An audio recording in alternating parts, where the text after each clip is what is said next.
Today we're going to be talking about behavioral change as we talk about security awareness.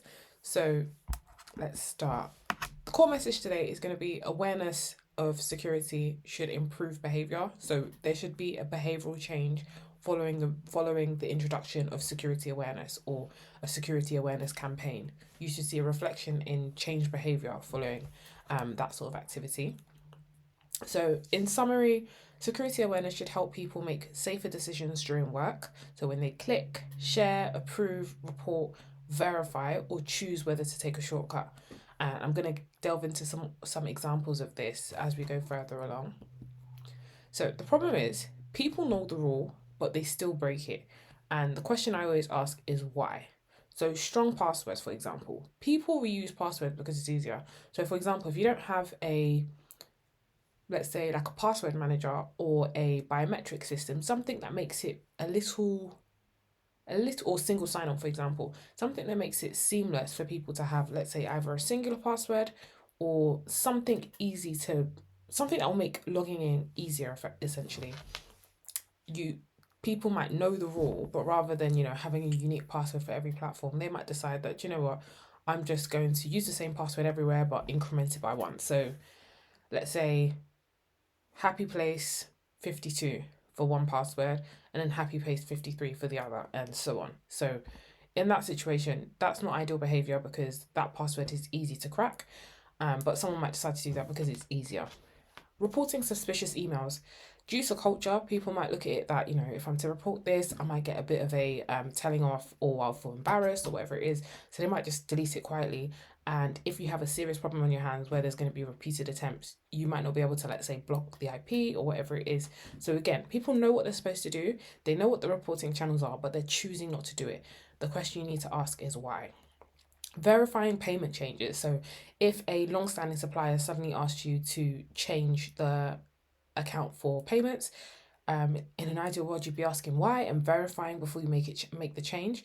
But if there's like pressure attached to the request, you might be inclined to just do it quickly, or someone might be inclined to do it quickly, because there might be they've attached an urgent request to it, or they feel like they might get in trouble if they don't verify, or they're under pressure, they've got deadlines, or they're about to walk out the door, whatever it is.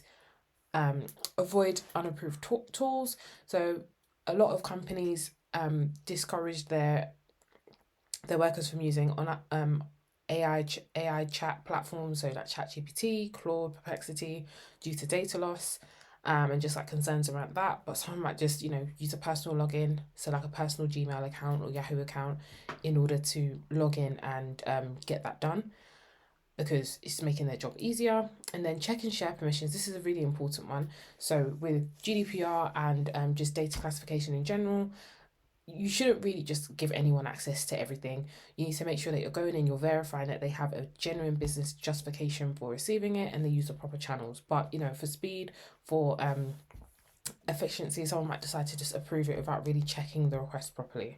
Again, things that lead to problems, but people are aware. So again, why do people do that? Why would they choose to do that, knowing the correct course of action? So most risky behavior is not about ignorance. So it's there's a concept called, is it desirability paths, where you might see there's a established or official pathway in like a park or a street that has high traffic or whatever, and you might find that there's like a almost like a dirt road that has been created as people have taken the wrong path time after time. Sometimes if you see a Sometimes, if you see repeated attempts at the same behavior, you need to take a step back and understand why people might be doing that.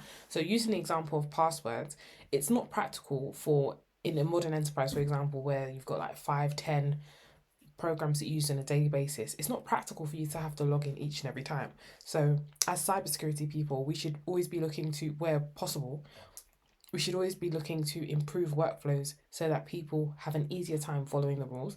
So that's in that example, it could be introducing single sign-on or introducing biometrics, something that is going to be strong, efficient, and more than anything is going to make it easier for people to comply. We don't want to be seen as a disabling factor. We want to be seen as people that that help people out, enable projects. Something common in cybersecurity, especially in like development projects, we're always called in at the last minute because, people see us as people that will delay whatever is going on. You need to change the culture of that and speak to the people, understand if someone isn't doing something, why is that? Sometimes it takes half a day of shadowing to understand that, let's say, so especially if it's someone that's far from your team. So going into like the development team, for example, and seeing how they work and understanding that, oh, this rule, this rule, and this rule actually might not be practical because of the volume of requests they receive or whatever it is. But I would say always set aside some time to maybe shadow people and understand their perspective a bit better. And if they see that you're making changes that they've requested, it also encourages them to continue engaging with the cyber awareness programs. Okay, so behavior drivers. Why do people do risky security behaviors? The first one being friction. So, using the example of passwords, the safe route is harder than the shortcut. So, having to remember 12 passwords every single day per application is a bit of a pain, and on top of everything else you have to do at work, compared to the shortcut of having it written down under your keyboard or incrementing your password with numbers or just anything else that is not good password hygiene. Next, urgency. So speed feels more important than caution. You've received a text message from, I don't know, the CTO, and he's asked you to buy £1,000 worth of gift cards. You're a receptionist or you're a secretary. You might think this is someone that's really senior. Let me complete the request quickly so that I don't get into any trouble. But if you take a step back and verify the request, that's the correct course of behavior. But urgency, pressure, feeling unsure, these are things that drive you to make the wrong decision. Immediate reward. So the shortcut solves a problem quickly. So for example, using ChatGPT when you've been told explicitly that you can't.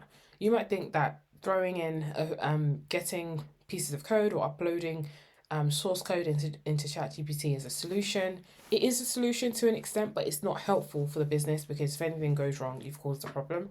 But again, it's the immediate reward. It's quick, it's effective, it does exactly what you need it to do. Social norm. So I always say there's the policy level, so that's like what security have asked you to do, and then there's the informal culture within a team. So think of an IT team that create laptops using repeatable passwords. So how it's supposed to go is that when you set up a new laptop, you're supposed to give a unique password, as there's a chance that if someone is to intercept an email sent to a new starter, they could potentially be able to intercept that and essentially get into a laptop. Whereas a randomized password each time, though inconvenient, is the proper way to do things. So for IT, for example, it might just be easier within your team to just have one password that everyone uses and whatever. But again, that's like more of a cultural thing. That's where cultural change needs to come in. And then fear. This is a very common one. People feel, I'll say fear, shame, embarrassment. No one wants to be told off or no one wants to feel like they've done the wrong thing, especially security professionals, because it could happen to anyone. But feeling fear or feeling shame associated with making a mistake, that's honestly a key driver of why people engage in risky behavior. So the risky action is easier. So people choose the path of least resistance. So using the example of the path that I gave earlier. Yes, there's an official way to do it, but you found a quicker, more convenient way of doing it, and you've chosen that instead. So sharing passwords, it's faster for you to borrow someone's password than for you to go through the process of speaking to IT, getting your own login created, etc.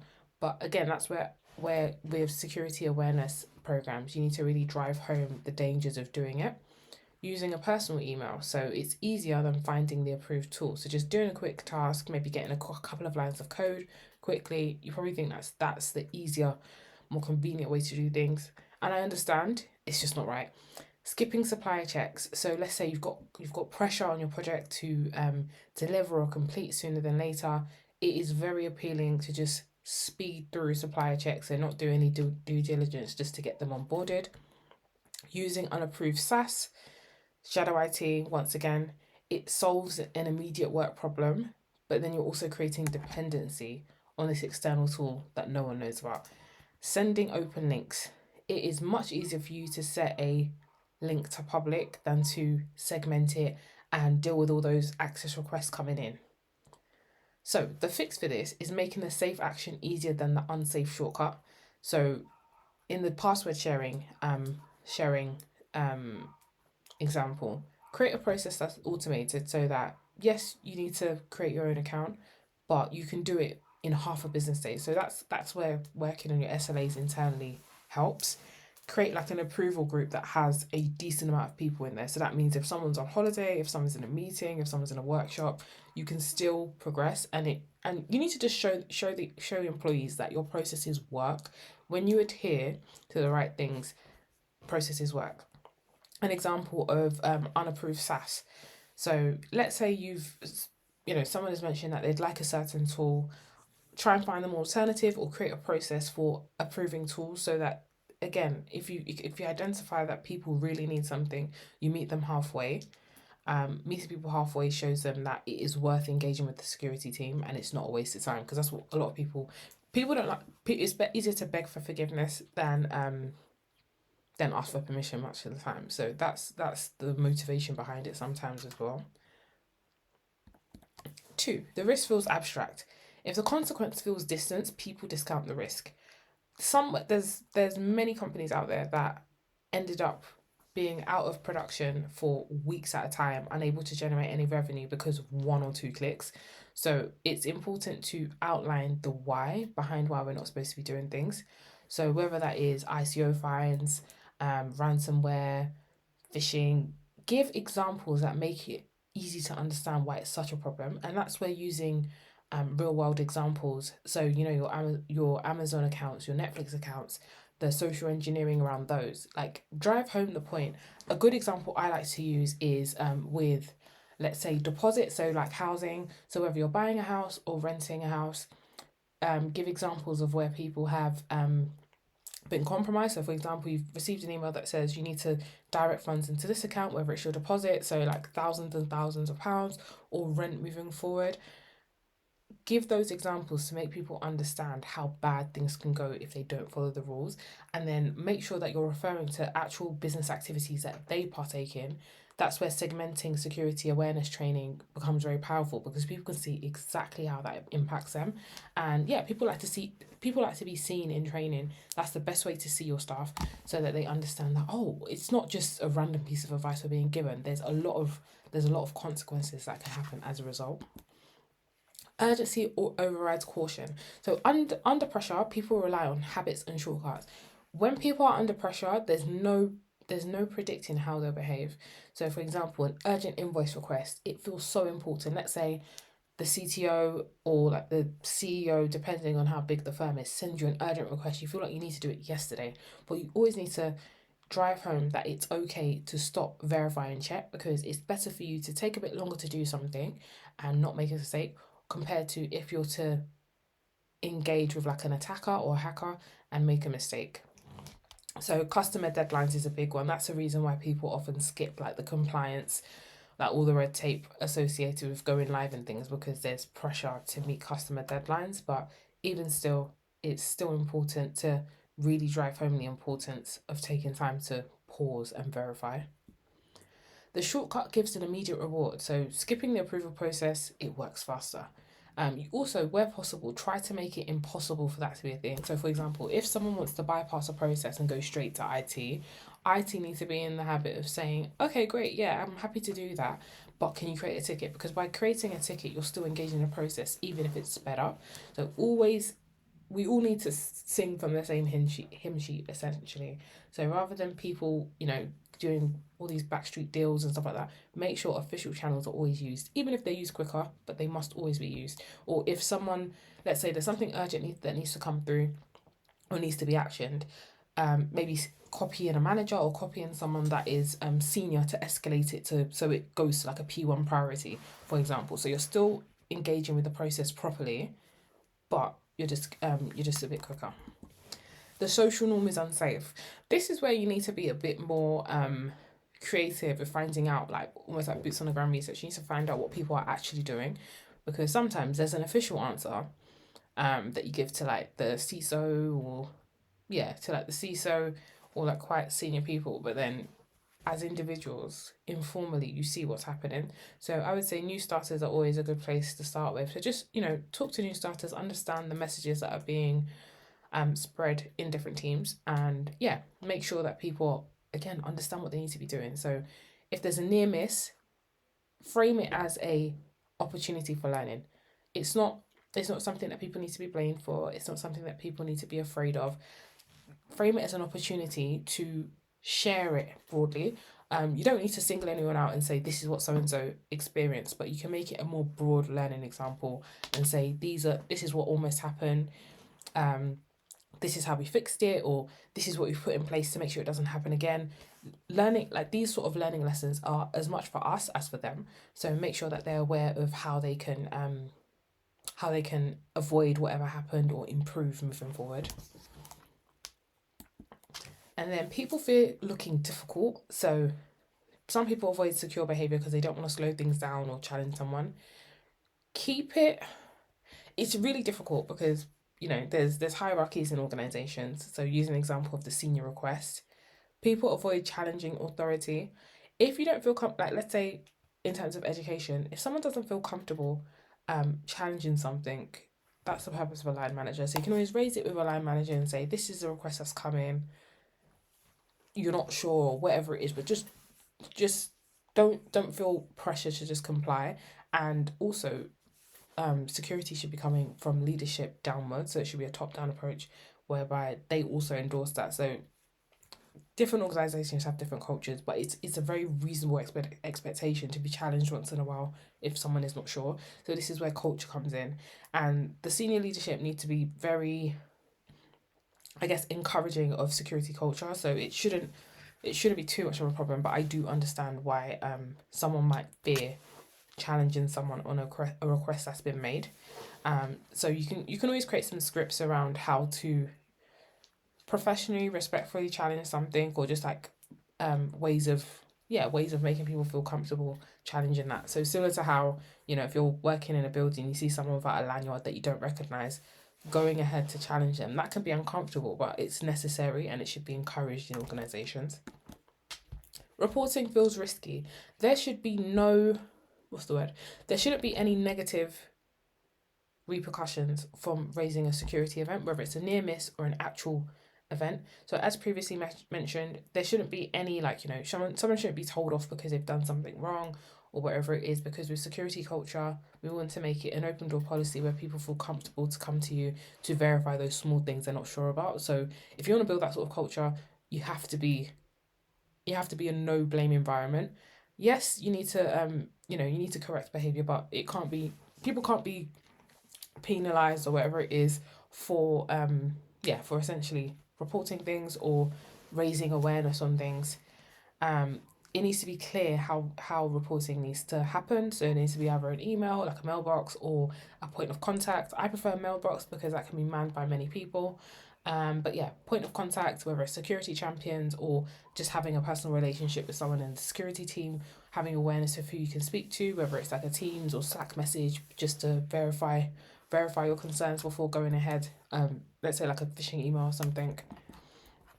Process clarity. So behavior fails when the process is vague. It should be infinitely clear what the process is. So if this happens, you need to report to this, this, and this, and then give them a clear outline of what you're specifically expecting in terms of reporting, whether you want a specific subject line or this or that. Outline it very clearly and then test the process. Ask people to engage with the process, sending tests, and ask them, let's say it's like a form or something, ask them if all their concerns were addressed within like the framework you've given them. And if it isn't, tweak it. And then when people do report things, so when you go from pilot to real life, do the same thing again. So you can say, you reported X, Y, or Z issue. How did you find the process? Was it helpful? Was it easy to find? A lot of companies have lock screens that have all the key information on there. That's a really good way of making sure it's handy, so you don't have to remember an email address. And then approved tools. This is a big one because there's technical controls you can do to like block certain applications, or whether it's like ChatGPT, Perplexity, anything you don't want people to use, but there is always a workaround. So explicitly say these are the list of approved tools, make it clear where they can find the list of approved tools, and then have something in there that says if there's a tool you'd like to use that is not approved, please raise it with us, and then have a process for that too, because it feels like a two-way thing as opposed to a dictatorship. So because we can't predict how many Yeah, we can't predict how many new tools will come up. Some will be suitable, some will be unsuitable, but just create a process for including new ones. And then protect sensitive data. So again, I like to have banners on email accounts that say, this is external, or this is external, so stop, verify, and then proceed. For example, like that, just to remind people of the classifications they need to be including, of behavior in terms of detecting phishing, things like that that help guide behavior.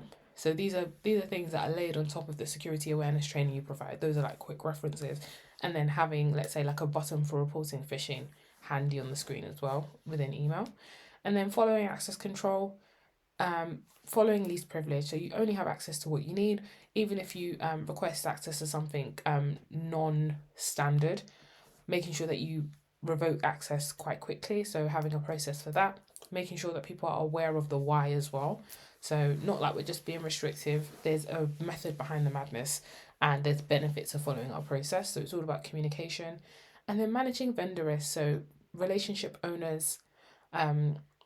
This is something for relationship owners. So for example, if you've got a relationship with a specific company, let's say Microsoft or something, making sure that there is approval and understanding of what they need access to before being overly permissive. But again, that's cultural training to understand the dangers of over provisioning, because again, you can use examples from the news. So companies that were compromised not from their own systems, but companies that are connected to them. Plenty of examples in the world of this. So why annual training doesn't fix this?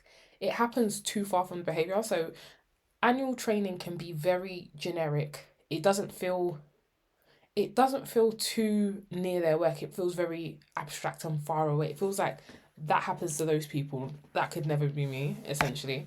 And I know a lot of the time companies have annual training through specific providers, and it's online. It's got videos and different tasks where you like click different things, and because you have to do it, you have to complete it. It can become a box ticking exercise. So someone can passively do it and then just tuck it away in their mind. They don't kind of think of it after that. So I'll be balanced in saying that yes, I understand the compliance need for it in terms of insurance, because a lot of insurance require you to have annual security training in order to have an active policy. But I find that I've done a good amount in my time, and I found that a lot of them are too generic. And my personal philosophy is that security awareness is too personal to have like generic, like everyone in the company can't use the same training, for example. So the sales team, the C-suite, developers, administrative staff, I don't think it's suitable for all of them to use the same training, unless you want to do something very high level like security at home, because we all have lives away from work. But in terms of role based training, I feel like that is the best way to make it understandable to people. People understand things when they see themselves in it, when it's relatable. So for example, giving examples that a developer would understand to secretarial staff, there might be a disconnect, or vice versa. So someone in the sales team receiving very, very technical security awareness training that would be more suitable for a developer. It doesn't to me, it doesn't help the cause, and it doesn't engage people. You need it to be engaging, you need it to be custom designed, and you need it to evolve every year. So companies have churn rates, fine, but you want it to be something that is so well planned and so well delivered and so well devised that people think, wow, I'm one, I'm curious, two, I'm interested, and three, I'm a little bit scared. Because when people are slightly scared, I feel like they sit up a bit more and they think, oh, I actually I don't know it all. I need to make sure that I'm on top of this. And also, more than anything, you want people to come to sessions and leave with something new. Cybersecurity awareness training has been, well, it needs to be done, but it's been overdone. So I feel like if you're doing generic training that people don't really see the if people don't really see the benefit, or if it feels like last year's, people are not going to engage and they'll switch off even if they're present. Behavioral change. Security needs to be easy, obvious, timely, normal, rewarded, and safe. So easy. The secure action is not harder than the shortcut. Make it easy for people. People are busy. Obvious. People know exactly what to do. They know the reporting paths. Everything makes sense to them. Timely. The message appears near the moment of decision. So think of an external email banner. So you receive an external email and you can see like a red or yellow or something banner that says, hold on, this is an external email. It needs to be exactly in their, it needs to be within their periphery almost. It needs to be right in front of them. Normal. The team, sorry, just to go back to timely, timing when it comes to security messaging is also important. So, for example, over let's say the Christmas period where people are booking Christmas dinners or travel, things like that, those are almost like peak times for certain phishing attacks, for example. In a similar way, when we're in conference season, it's easy for a phishing attempt to slip through the radar because people are engaging with a lot of external vendors. So timely, try and time it so that the message makes sense for the time period you're in. Normal, the team sees safe behavior as standard. So it's not normal to have a an official policy, and then informal behavior down there. We need to have one unified policy that everyone follows and everyone understands they must follow. We can't have managers that are, basically flouting the rules. And then lastly, safe. Reporting does not feel like punishment. You will not be indirected. You will not have, you won't be shamed and embarrassed. You'll just be educated and given opportunities to learn more. The method. So start with the behavior, not the training topic. So define the behavior you want. Find the moment it fails. Failure is good in the sense that it gives you a lot of data to evaluate how to improve your processes. So you should have the process here, and then it should be a repeating loop of improvement. So you'll have many iterations of the same thing until you get it perfect for that organization. But there's always room for failure. There's room for improvement, sorry. There's always something new within the environment. Threat vectors change year on year. So you want to make sure you're changing your processes to align to what is going on out there. Then understand why the risky action is easier. Can you bring in a solution or like a process or whatever it is that will make it easy for people to adhere to the rules? Remove the friction from the safe action. So following on from that, when you've identified how to improve the process, create that or remove that friction to make sure that the process is easy for people. Add prompts at the decision point. So I'll give an example. So let's say projects never include security at the beginning, but you have like a PMO office or like a project manager, like project managers that assist. Have it as part of the process. So before you start any project kickoff or there's like a PID or whatever it is, security at the table as an example. And then make reporting safe and normal. So make sure they're channels that are manned. So let's say someone sends something, you respond to it in a timely manner, and then make it easy and normal. So it's not a big deal. You just report it so we have awareness of it. So first step, define the behavior you want. So phishing, report suspicious emails using the correct route. MFA, multi-factor authentication. Do not approve MFA prompts you did not request. Passwords, use a password manager, avoid reuse. Even better if you can have a biometric solution in place if you're able to do that. Data sharing, check recipients and permissions before sharing. Access control, remove access when someone changes role or leaves. That's a very, very common one. 2, find the moment it fails. So report phishing. So people see suspicious emails while busy. Verify a payment chain. So supplier requesting it arrives near deadline or just making some sort of change to payment. Check file permissions. So customers asking for a document quickly. Make sure you do it properly. Remove leaver access. So employee leaves but ownership is unclear. Report a mistake. So someone realizes they clicked or shared something they shouldn't have. Find that moment. Remove friction from the safe action. So make the reporting route easy to find. There's so many different ways of doing this. Use short, quick reference guides so you can put it on your intranet. Clarify who owns approval. Make it very, very clear. But then also build in redundancy for like absence, sick leave, holiday. Reduce unnecessary steps. Ask the workforce or ask like the end user, how did you find this process? Could it be better? Always ask for feedback because the better the process is, the more likely people are to use it. Make policy wording plain. Do not stuff policy full of jargon. We don't need it. And it doesn't help anyone. People will read it once they'll read it twice and say, mentally they'll say, that doesn't make sense, and they'll ignore it. Compared to if it's clear, easy to understand, in layman's term, everyone should be able to understand it. From the most senior person to the most junior person, everyone should be able to understand it upon reading it the first time. Design, that's an area for feedback as well. If you're let's say you've onboarded someone new and you ask them, what did you think of our policies? Make it a standard so that you can make sure that you're writing things in a way that is easy to understand. Design a secure route to work under pressure. It's really simple. Businesses are very fast paced, so make sure that whatever you design will stand the test of time. So the messaging formula will be, when you see this, do this, because this is what it protects. You can say, when you see this, do this. But I feel like, similar to, talking to children, when you tell them why, it is so much easier for them to get on board. So when you see scenario, take safe action because business reason. If you explain why not following that will be a detriment to the business, much of the time people are on board.